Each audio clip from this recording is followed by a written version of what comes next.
Una breve historia de los Toreador.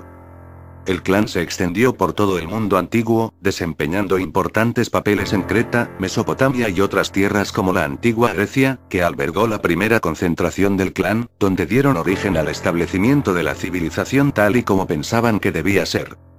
Los vástagos eran como dioses para el ganado, y algunos Toreador afirman haber inspirado a Homero y otros poetas en la creación de los cuentos que serían la mitología griega.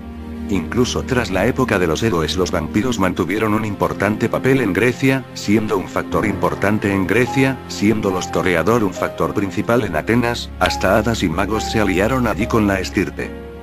Por un tiempo, pareció que Aríkel estuviese intentando fundar una tercera ciudad, más grande que las primeras. Los Ventrue y la sombra que controlaban Esparta no deseaban ver cómo Atenas les superaba como ciudad. Fue así como comenzó la guerra del Peloponeso. Los Toreador se mantuvieron en el poder, pero Atenas perdió la oportunidad de convertirse en una gran ciudad. Tras unas pocas generaciones, los Ventrue y Bruja de Macedonia invadieron Grecia, arrebatando el poder a los Toreador. Los mensajeros de Aríkel desaparecieron y el clan perdió su unidad. Tras el declive de Grecia, los Toreador se extendieron por el Mediterráneo y se internaron en Persia. Unos pocos se establecieron en Cartago. Con el tiempo la ciudad albergó a vástagos de todos los linajes. Juntos iniciaron una búsqueda común de la Golconda. Al mismo tiempo, Roma, controlada por Ventrue y Malkavian, se estaba convirtiendo en una fuerza importante. Los Ventrue deseaban el control de Cartago, lo que llevó a las guerras púnicas. Al principio pareció que Cartago iba a triunfar, pero las guerras fueron largas y sangrientas. Corre el rumor de que un traidor Toreador proporcionó a los Ventrue la información que necesitaban para derrotar a los cartagineses, aunque los Toreador dicen que se trata de los típicos lloriqueos bruja. Sea lo que sea, los Ventrue y sus legiones protegieron a los Toreador, que acudieron a Roma tras el saqueo de Cartago. A los Toreador les gusta alardear de que fue el arte, la arquitectura y el amor a la belleza lo que hizo grande a la civilización romana. Cuando llegó la caída del imperio, muchos se habían trasladado a Bizancio, donde esperaban encontrarse a salvo. Algunos afirman que de haberse quedado los Toreador en Roma, la mitad occidental del imperio no habría caído. Otros dicen que fue un traidor de este clan quien dio a los Bruja, Gangrel, la sombra y Simiste la información precisa para destruir Roma. Muchos antiguos Ventrue son de esta opinión y ocultan su rencor hacia los Toreador. El declive Ventrue en Roma benefició mucho a los Toreador. Se establecieron en Bizancio, controlando en secreto gran parte de lo que sucedía allí. Aunque tuvieron serios conflictos con diversos grupos de magos, como pudo verse durante la controversia iconoclasta, acumularon mucho poder. Altaneros y orgullosos, los Toreador de Bizancio se arreglaron para ofender a casi todos los demás vástagos, pero nadie podía igualar su talento para la manipulación y la intriga. De hecho, algunos estudiosos cainitas dicen que ese período convirtió la yihad en lo que es ahora, y la palabra bizantino se convirtió en un término para designar la intriga y la complejidad. Bizancio tuvo su edad de oro bajo la férula de los Toreador. Pero entre los siglos X y XII, los Brujas se hicieron más poderosos en la ciudad, igualando a los Toreador. Estos afirman que eso llevó a la caída del imperio. Las familias controladas por unos se enfrentaron a las de los otros, y los enemigos exteriores comenzaron a lanzar miradas codiciosas. Otros Toreador se unieron para expulsar a los Bruja, pero estas batallas debilitaron al imperio. Los otros clanes empezaron a lanzar ataques. Aunque consiguieron reducir la influencia Bruja, otras fuerzas se combinaron en el siglo XV para destruir lo que habían conseguido crear.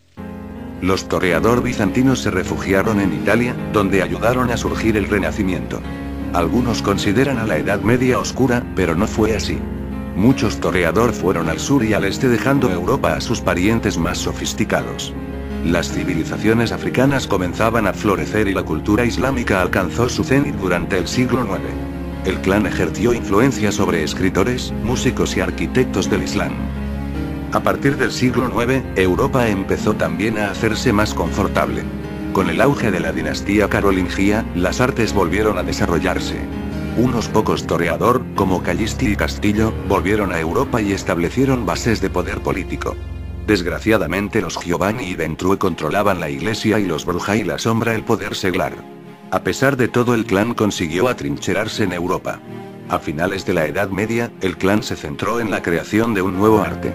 Con la referencia de las obras producidas con sus sires en Grecia y Roma y recordando sus propios esfuerzos en Bizancio, los Toreador comenzaron a preparar la base del Renacimiento italiano.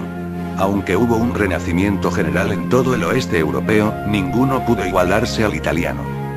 En un atrevido intento de hacerse con el poder, los Toreador aprovecharon la creciente curiosidad del ganado y gracias a sus esfuerzos, el clan y el Renacimiento renacieron.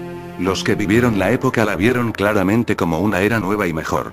Mediante sus métodos y alianzas únicos, asumieron el control sobre la mayor parte de Italia, pero no fue un proceso sencillo.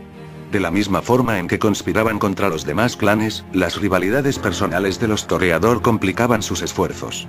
El Renacimiento supuso mucho más que arte, educación y literatura. Fue una nueva era tanto para vástagos como para ganado. Si bien la reconstrucción de la civilización tras la caída de Roma había sido gradual, los Toreador volvieron con todas sus fuerzas, cambiando para siempre a la humanidad para ajustarla a su visión. Algunos podrían decir que los esfuerzos de los Toreador tuvieron su precio, pues fueron los catalizadores de los mayores cambios entre los vástagos europeos, que acabarían llevando a la Reforma, la Inquisición, la Era de la Razón y mucho más. Aunque la Revolución Francesa fue responsabilidad del ganado, el Sabbat, los Brujá y los hetitas sacaron el máximo provecho. Persiguieron a muchos Toreador, aunque se rumorea que los anarquistas del mismo clan tuvieron mucho que ver con ello. Los Toreador que no huyeron se las arreglaron para usar su influencia entre los pendencieros Brujá. La salida de Napoleón de la cárcel fue resultado de esto. Cuando se alzó victorioso sobre las masas y salvó el directorio, Brujá y Toreador trabajaron juntos para lograr su nombramiento como general. Los Brujá habían accedido de mala gana al trato, que a la larga les fue perjudicial. Napoleón resultó un humano muy independiente que ayudó sin querer a los Toreador al hacerse con las mayores obras de arte de la historia europea y llevarlas a París.